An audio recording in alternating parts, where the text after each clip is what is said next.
Which VR headset should you buy for Microsoft Flight Simulator 2024? That is the question I'm going to answer in this video. So a massive shout out to VRWave for sponsoring this video today. They do produce lens inserts for a whole range of VR headsets, and whether you wear glasses or not, I feel they're essential, especially as they do help protect those lenses. And with blue light filters, they can help with motion sickness and insomnia. That is true, because that's why I have blue light filters on all of my VR headsets, because I like to sim at night. But if you do wear glasses, you can dial in your prescription lens, and whether you have an astigmatism or nearsightedness or farsightedness, this will mean that you can have your own bespoke set of lens inserts, and it will be a lot more comfortable for you. I have a 5% discount code in the description below, but now let's crack on with the video. Welcome back to the channel and thank you for being here.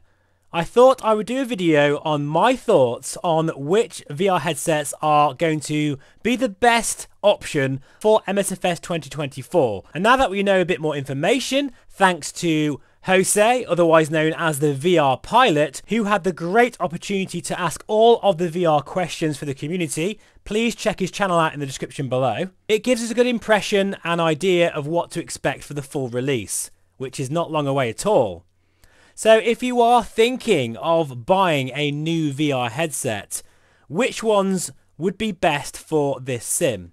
Now the great thing is, we are definitely going to get fixed foveated rendering, which will work with many different VR headsets. You don't need eye tracking for that. And with the fact that MSFS will work with both OpenXR and Steam VR, we've got quite a nice selection of VR headsets that should feasibly run really well with this sim. So let's start first with the Quest 3. It's a phenomenal headset, and for most people, especially those who like to mess around in VR and perhaps is not just a flight simming headset, then this could be a very good option still for the new sim. Especially with virtual desktop, which will work absolutely fine with OpenXR integration or VDXR with SSW technique, which is their motion reprojection, together with the mixed reality pass-through, which I think is going to get bigger and bigger. The Quest 3 continues to make a sound choice, and the only thing that it really lacks is a DisplayPort connection. However, for most of you, and I've seen in my comments, that's not such a big issue, and you love the pancake lenses, the ease of use, the comfort, and the software. So I would still recommend the Quest 3 for MSFS 2024, especially for those who aren't so hardcore with the sim and want the very best visual quality. Now, I think it's still worth mentioning the Pico 4, which is getting a bit long in the tooth now, but if you can get a decent deal on one, this is still a very good headset. It's incredibly comfortable, it comes with pancake lenses, which are pretty decent, not as good as the Quest 3, but it does have a 2160 by 2160 display with minimal screen door effect. In fact, it's not quite as bad as the Quest 3, and with a decent binocular overlap, something else that the Quest 3 does struggle with. It's a really nice screen in the Pico 4. I tell you what, with virtual desktop, I think it will run really well in the new sim and can be quite an affordable option for many of you who just want to get into VR but don't quite have the necessary funds for something like a Pimax Crystal. The Pico 4 is still a very good choice, and I still use mine quite a lot. However, if, like me, you really crave that best, beautiful, crisp image quality that only a DisplayPort connection can offer, then I wouldn't recommend the PSVR 2. I also wouldn't recommend the Reverb G2, but I would recommend the Pimax Crystal Lite. That is the true successor to the incredible, let's be honest, Reverb G2 that took the flight simming community by storm when it was first released many years ago now.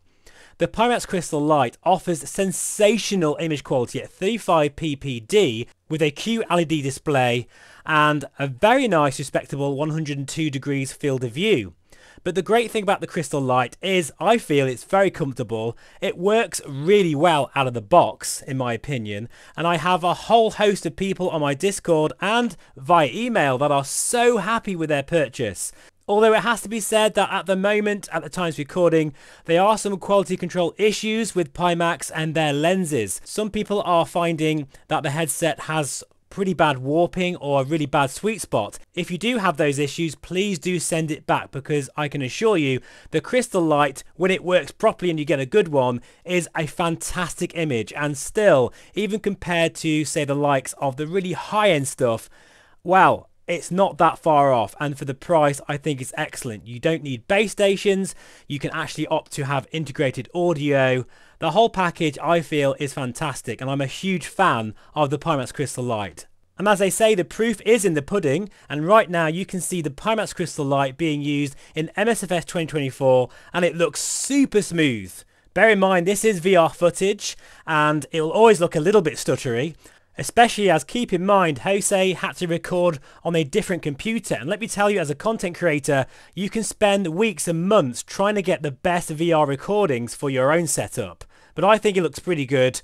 And you can see here, the Pimax Crystal Light is working really well in the new sim. And one other thing I need to mention before I forget, the Pimax Crystal Light and standard Crystal will have native OpenXR integration within the software soon and native quad view support. And I have been testing it and so far so good, which is perfect timing right before this new sim gets released. But let's say for instance that headset, well, it's just too big and bulky. You want something a bit more futuristic, something with OLED blacks and amazing VR comfort. That means you can wear it for a whole day if you want to. Well, it's absolutely the big screen beyond. It's futuristic, it's sexy, it is a different approach to VR that we've never seen before, and in my opinion, it is the future of where VR should be going. Micro OLED technology is absolutely going to be the future for VR, while you can have it and experience it right now in this headset, especially with its 4K micro OLED resolution at 2560 by 2560. Not only that, this headset also has a bespoke facial interface. You scan your face using an app. I think it's the iPhone. That's the only thing, you do need an iPhone. Just borrow your friends, that's what I did. And then it will fit the contours of your face, which will make it even more comfortable. And not only that, there's a new audio strap, so it has integrated audio on top of that. So with Steam VR, which is its main runtime, which is running better these days, and with its 75Hz option as well, you've got more headroom for your computer to handle, because you can lock it at 37.5 frames per second, which doesn't sound like a lot, but that will seem the same and feel the same as 45 frames per second in other headsets at 90Hz. And with its field of view being exactly the same as the Pimax Crystal at 102 degrees horizontal, it is actually a very good option for flight simming, and you'll be surprised to know that I use the big screen beyond a lot, especially when I'm not recording and just enjoying flight simming for myself. The only thing here is that it does have a small sweet spot due to the tiny micro OLED panels. However, it's not as bad as a Fresnel headset, so don't get me wrong, it's not like the PSVR 2 and Riva G2. It still has a larger sweet spot, but it's not as big as you'd expect from normal, larger pancake lenses. The big deal here though is it does have glare. Now at the moment in this scene it's not too bad, but in certain high contrast scenes it can be very jarring. That is an unfortunate shame, but if you can get past that glare, and it's strange, some people don't mind it at all, some people absolutely hate it, then, you know, if you can get past it, you have literally got a headset that's going to last you for absolutely years, because no VR manufacturer is going to get anywhere close to the big screen beyond for a long time yet. I can only imagine what this is going to look like in MSFS 2024 when it releases. And if that's not good enough, here's some amazing news about the big screen beyond. From the time of order, you'll have your headset in 1 to 2 weeks. And at the time of this recording, I've got a nice 5% discount code as well, which will give you about £57 off, which will help towards that one base station that you're going to need. Well, unfortunately, since the Varia Aero is now discontinued, and I'm not quite sure about the standard Pimax Crystal right now, because some people have told me that it's out of stock at the moment. But if you do have a Pimax Crystal with eye tracking, then I would keep it, because you never know, we may get DFR support.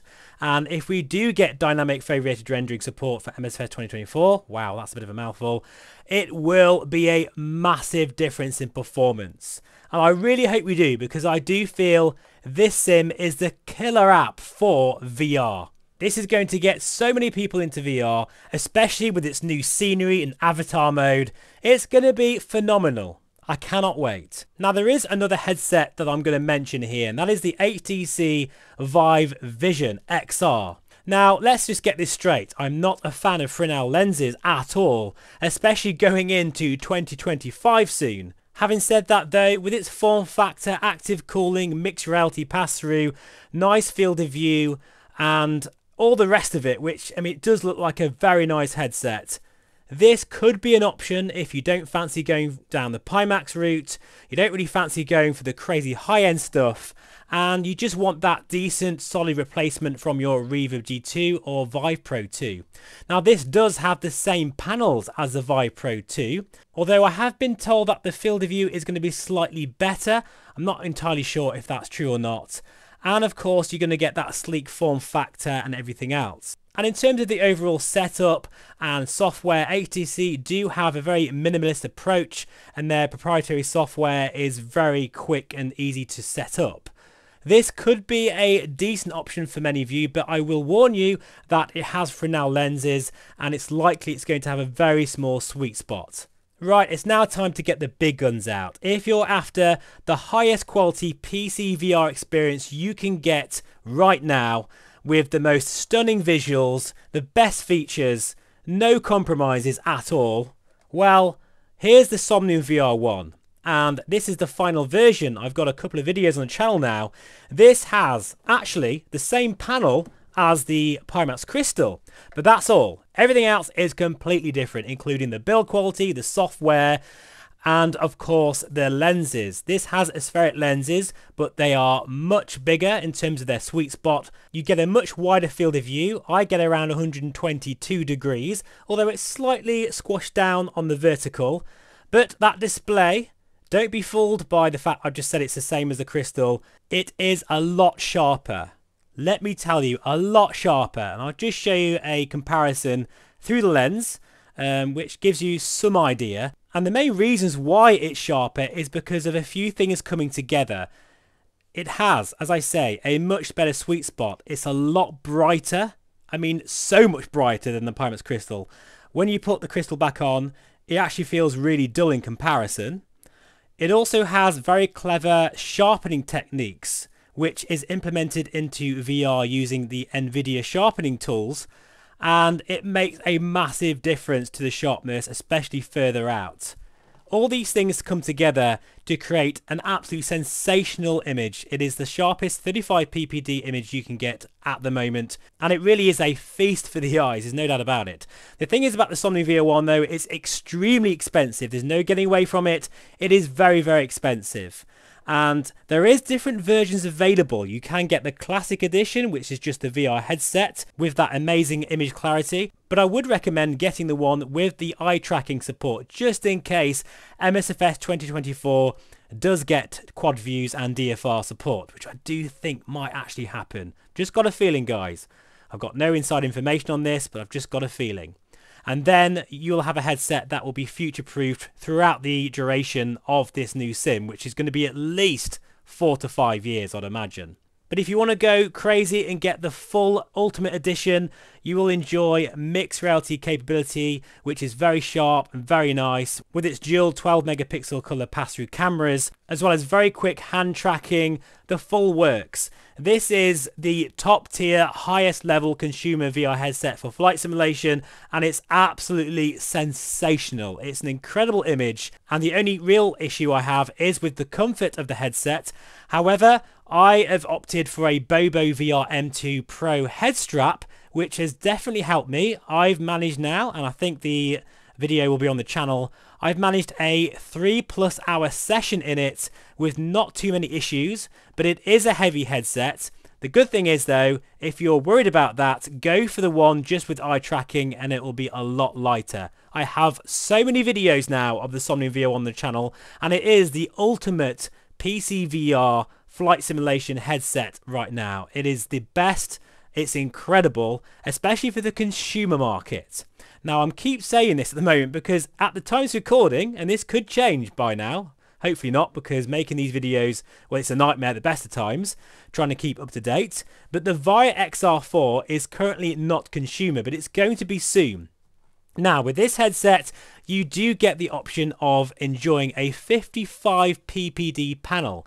And if you consider that human eye resolution is supposed to be around 60 ppd, you've basically got a human eye resolution headset. And if, again, I'm going to say this, MSFS 2024, if and when it gets DFR support, you'll be able to utilize that amazing, staggering 55 ppd, and you'll get very similar performance as if you were running at 35 ppd.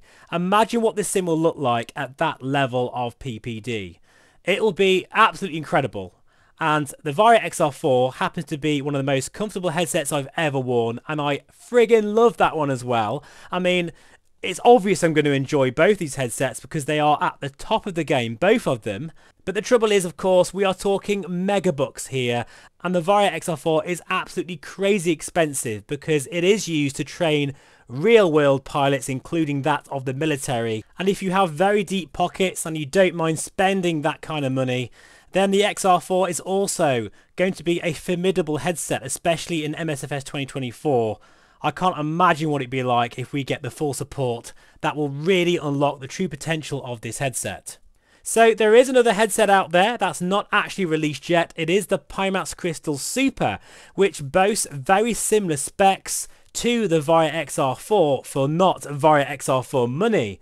Now, this again has that same 50 ppd panel, and those huge spheric lenses hopefully will give you a fantastic field of view as well. Not to mention, it will have also a micro OLED interchangeable module, so you'll have the choice of using either QLED or micro OLED, which feasibly gives you the best of both worlds. But at the moment, I cannot really give you my opinion on this headset until I've tried it. And if you've noticed, all the headsets that I've recommended are the ones that I've got a lot of experience with, and I'm very confident that they're going to work really, really good in Microsoft Flight Simulator 2024. It's going to be an absolutely amazing experience.